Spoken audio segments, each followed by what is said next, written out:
It's time for the Bulls versus the Bears debate, where Annie Balmon-Raccah and Eric Vanraes will be joining me to give their insights on the economic environment.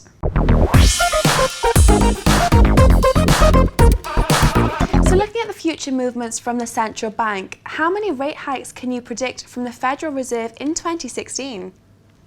We think that the Fed will probably hike by 2 times this year, when the market participants are expecting no Fed hikes this year. We think that the economy is quite resilient, but it's going to be very hard to predict how the economy will fare this year. But we think that we've got more strengths and weaknesses. So we do believe that we'll have 2 hikes in this year. And Annie, what are you expecting from the ECB this year? Okay, we think that the ECB will deliver, that there is a strong commitment from the ECB to cut further the deposit rates into negative territory.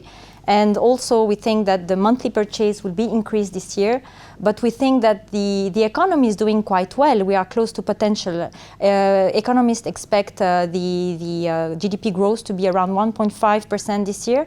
And thanks to lower oil prices and also the euro weakening, helping corporate earnings. So we still believe that the ECB is on track to deliver more than what the market is expecting. There is a strong expectation, but we think that ultimately the ECB will deliver, whatever it takes.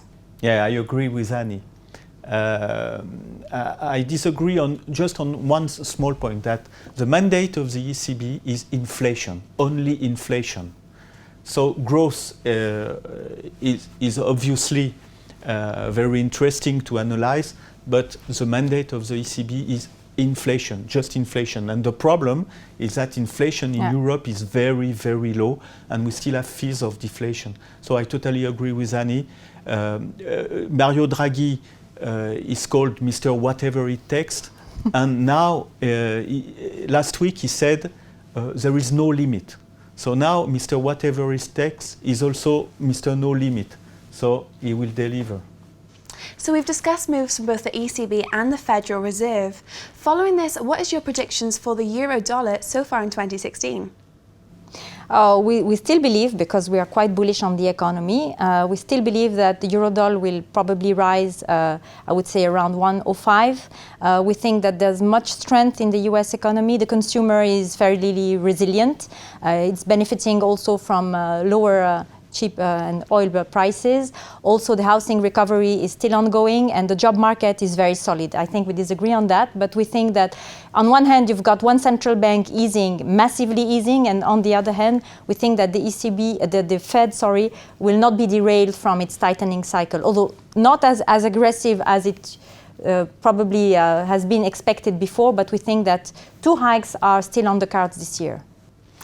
And Eric, what's your take on this? Do you agree? I disagree because it's normal. We disagree on the Fed behavior. So 105 or parity is normal if you think that the Fed will be hawkish and the ECB will continue with an aggressive quantitative easing. I am less hawkish than the Fed and than Annie.